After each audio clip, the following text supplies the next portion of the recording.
So I'm here today with Rebecca Maltose-Meslin, and we are going to talk about her work with women and leadership. I'm so excited to be here. Welcome, Rebecca. Thank you. Can you tell us a little bit about yourself? Sure. So I own Pleasantly Aggressive Coaching and Consulting. It is a consulting and coaching firm that is entirely focused on women in leadership, specifically early and mid-career women leaders working in schools and nonprofits. So I provide one-on-one coaching, a lot of workshops, also consulting work for organizations looking to diversify their leadership. And you have an interesting story behind Pleasantly Aggressive, and I'd love you to tell our viewers a little bit about the story about the name of the company. Yes. So I think the first thing people think of when they hear Pleasantly Aggressive is maybe this idea of, is this something that I want other women to be, right? Is this the idea behind my coaching? And so I quickly like to tell them the backstory behind it, which is that I had a boss once who, when I was leaving, I asked him for some advice about coaching and leadership. And I said, I'd like to move up in leadership, and I'm just curious, do you think I have what it takes to take things to the next level? And his response was, yes, you're pleasantly aggressive. And I took it as a huge compliment because it really is who I am authentically as a leader. And so when I started the business and I was thinking of what I could call it, I think the natural inclination is always Rebecca Maltose-Meslin, coaching and consulting. That was a mouthful. But also I think my creative juices were flowing, and I wanted something that was catchy. I wanted something that would draw people in. And that phrase, pleasantly aggressive, kept coming back in. And when I thought about what I was really trying to do for my clients was that I wanted them to lean into their authentic leadership. And so I use it as a way to model, right? So for me, pleasantly aggressive is who I am authentically as a leader, and that's what I want for them as well. And we're going to talk about some strategies and some tips for women in leadership in our conversation today. I think just to start us off, why do you think many organizations struggle with creating a sustainable pipeline for women leaders? So I think the reason that they struggle with it is simply because they're not paying attention to it. I think there's a lot of organizations out there that don't think it's a problem. I think they believe that we've reached some level of gender equality, and that if women don't want to be leaders, they're not going to be leaders. Or if they're not leaders, it's just simply because they don't want to. And they've stopped really recruiting them as a group, right? And so they maybe have identified other marginalized groups that they've said, well, we want to diversify in these areas, but they've stopped looking at women as a group and saying, perhaps we haven't finished the job here. So that lack of intentionality, I think, is really what's behind the lack of women really stepping into those high-level leadership roles and their organizations supporting them. Or even understanding that it's an option. One of my good friends is 85 years old, and she talked about when she was in school, the options were you could be a teacher, you could be a nurse, you could be a typist. And that's what was presented to you as the option. There just was not other options that were presented. And I think that there's a lot of power in that, knowing that something's an option. Yes, absolutely. And I think, even knowing what it really truly means to be a leader, when I talk to women, and I have a series that I do on social media called Dear Women Leaders. And the idea behind it is not that I'm just talking to women who self-identify as leaders, but I'm really actually talking to all women. And I want them to read those posts and read the content and look at it and say, oh, like this resonates with me. Maybe I am a leader and I'm not self-identifying. It's not usually just in a title. A lot of times it's in the work that we're doing. And so having that kind of frame of mind for women ourselves, but also looking at your organizations and your structures and saying, how are we identifying women within our organization? Are we calling them leaders? Are we giving them leadership opportunities, even if they don't have a title that automatically you associate with leadership? Absolutely. So one of the things that we wanted to touch on today was listening as a leadership strategy. And in your experience, how well do organizations actually listen to women already engaged in their structures? I don't think they do listen very well. I think there's a ton of opportunity. And I love that you brought this up because it's such a simple thing. Sometimes when we're talking about cultivating a pipeline of leadership, specifically for women or other marginalized groups, we overcomplicate it. The answers for how to achieve this are actually living within the people who are already in your midst. So it's as simple as asking the right questions and then listening. A lot of times I see that organizational leaders don't ask the questions because they assume that whatever answer they get, they have to act upon immediately.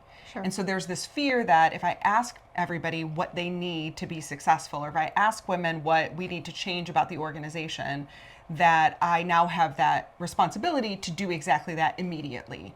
And that's not the case. It really does require us to ask those questions, collate all of that information, and then collectively decide what changes need to be made. But that fear, I think, is what holds a lot of organizations back from even asking the question to start. I think you bring up such a good point in talking to a lot of people, having a lot of conversations, because it's never just one point of view.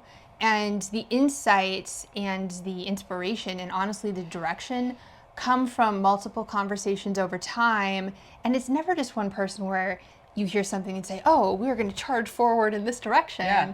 But to your point, the more conversations that you have, I think the clearer picture of an organization you can get as well, not just for women in leadership, but of the organization as a whole. Absolutely. Well, and women are not a monolith, right? Right. I mean, you're talking about, right now we have about 5 generations working together in the workforce. And so that's everything from women who are, postmenopausal to women who haven't even had children yet to women who are, in the middle phase of their careers. Each one of them is going to have different needs. And all of that requires a lot of thoughtful questioning, curiosity on the parts of the organizations to see how they can meet those needs. So, speaking of listening, can you share a time when listening to those internal voices led to meaningful change within an organization? Yeah, I'm thinking about an organization actually that I'm working with right now. I work a lot in schools. I came out of working for independent schools, and it's an all-boys school that I'm working with. And they have a ton of women in their kind of next rung down on the leader of their leadership hierarchy. And they noticed that it's like almost all women at that level, but mostly all men at the highest level of leadership. And they started noticing this and wondering, like, what do we need to do as an organization to improve this? And so they approached their leadership and said, I think we all can see that this probably needs to change, but also we're curious what we need to do if we want those positions at some point. And we're asking for your support to investigate a little more around our structures. Something as simple as looking at your human resources policies. And so the school said, absolutely, we want you to do this. So they formed a committee. So they have a women's committee, and that's exactly what they're doing. So it's twofold. One is creating a space, so kind of an affinity group or employee resource group in larger corporations, creating that space for women to come together. So giving them time, giving them physical space, right, to come together and have conversations. The other goal was to look at existing policies across the board for employees, for students, for everyone, to see how it might be biased or discriminatory against women. And we automatically think of things like maternity leaves. But in this particular case, and as a very specific example, they told me that they are in a very rural location and there's not a lot of childcare centers nearby. And this actually benefits both genders, obviously, but we think of women as our primary caregivers. And so they started looking into what could we do as an organization, as a school, to support our staff who have young children. And are there co-ops? Could we start forming a group where people could talk to one another about their childcare options? Is there something we could do on campus? I don't think any of that would have happened had these women not come together and said, this is a problem, number one, and this is affecting our ability to show up successfully at work.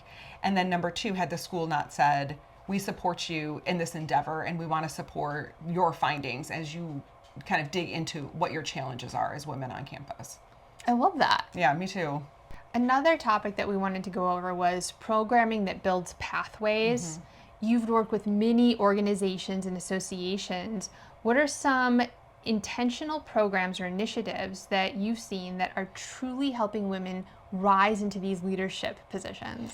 The thing that I'm seeing most often is, again, simple, providing professional development that is designed for women. So bringing in facilitators, obviously plugging myself here, that's something that I do, but there's a million different opportunities to bring someone in, to do professional development, to run a workshop, those types of things that allow women to come together, have conversations, and get the learning that they need. The organization has that opportunity to say, this is actually what we want you to focus on in those conversations. We want to be a part of kind of the type of development that we want to see women having as part of maybe our strategic plan or what we're working on. But simply creating that space for them to get PD that is designed for women. And I say that specifically because there's a lot of PD that is around leadership that isn't designed with women in mind. It's much more generic, or I would offer a lot of it is kind of old stuff that was designed to be presented to men in leadership, or was designed solely by men for men, right? So that, just having that keen eye towards what that could look like, I facilitated a lot of like half-day conferences, full-day conferences, where we're talking about things like goal setting, but we're also talking about the challenges that they're facing and what other supports that they might be able to have.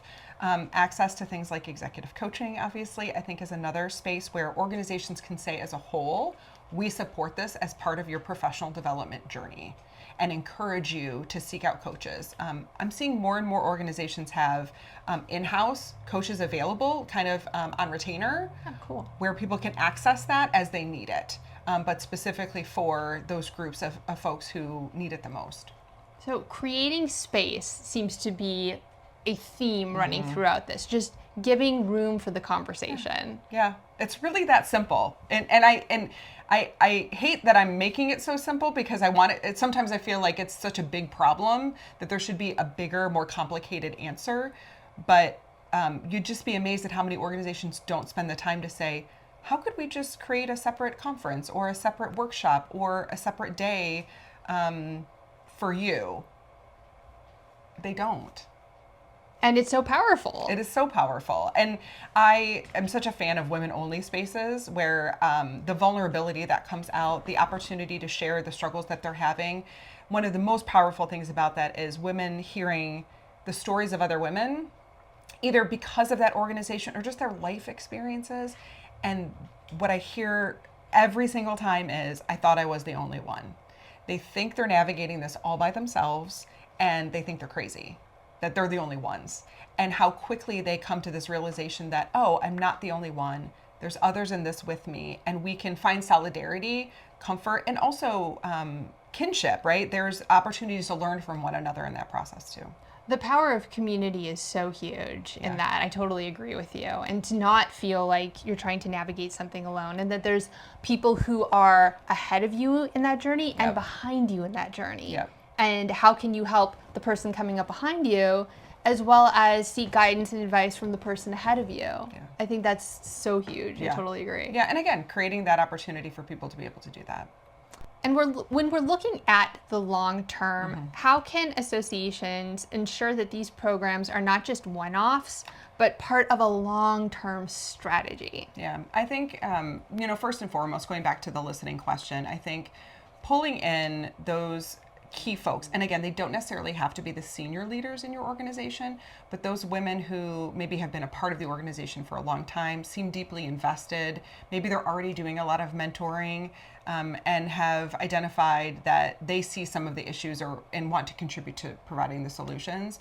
Pull them in, create that small committee if you need to get started, where you're brainstorming, what could we do? I'm a big fan of small changes that can be sustainable, right? If we're gonna try to do something huge, but we can only do it once, the impact is gonna be much less. It'll feel really big in the moment, but we want it to be sustainable over time. So the initial, creation of a committee or a task force, the idea behind that is we're pulling in people who want to stick with it and will continue to cultivate that group, right? So it becomes like a lot of boards, right? Where we want to fill it over, it's self-sustaining. We're going to fill it over time. We're going to keep recruiting folks into it, and they're going to be generating that programming. What I need the organization leadership to do, whether that's the board or executive directors, is to keep supporting them with resources. with affirmation, right? And whatever With time, they need, with time, space. with space, to keep, because they're going to do the work for you, right? You need to provide them with those resources that they need to keep it going. Again, that's the thing that often gets pulled out from under folks. So they get something started and then they're like, ooh, we don't, we're doing some budget cuts. We don't have money for that. And you will see the repercussions of that in terms of that pipeline. So sustainability really is about getting the right people and getting it formalized in a structure that will become self-sustaining. So, and then providing those resources for them. I love that.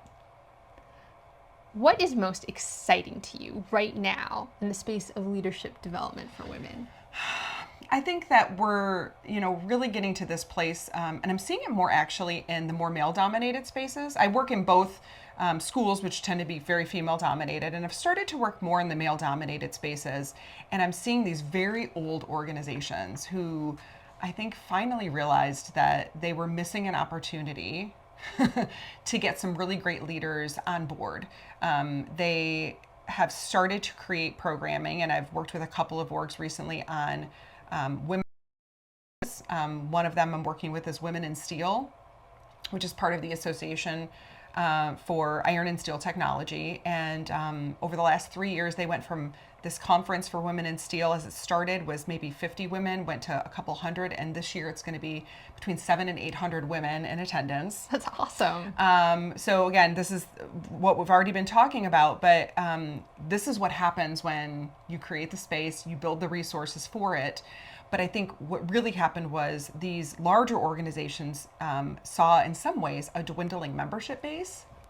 It's building capacity for the organization too. Yes, and I think it was a wise business decision. I don't know that they were doing it for the ethical reasons I would like them to, but it was a wise business decision. I think they also saw that from a volunteer standpoint, which membership organizations rely heavily on. If you haven't been looking to women as volunteers, you're totally missing the boat. We're the queens of volunteering. This is what, right, as a gender, we've been doing for hundreds of years as part of a ton of different organizations. And so I think finally, after, again, some of these organizations are very old, they've wised up and they've said, we've missed the boat a little bit, and they're building right now what will hopefully be very sustainable programming, and in the process diversifying and creating really different models of leadership. So it isn't just about getting more women into those positions. It's really about redefining leadership for those organizations so that the model of leadership is more sustainable, not just because women do it differently, but because they're going to bring something new and interesting to the conversation about how to take those groups into the next 100 years. With all of the rapid changes in technology right now in AI, I think this is the perfect opportunity to bring those conversations to the changes in those roles. And I think the work that you're doing is so impressive. Thanks. I'm really excited about it. It's an exciting future. Yeah, absolutely. Thanks so much for your time, Rebecca. Thank you for having me.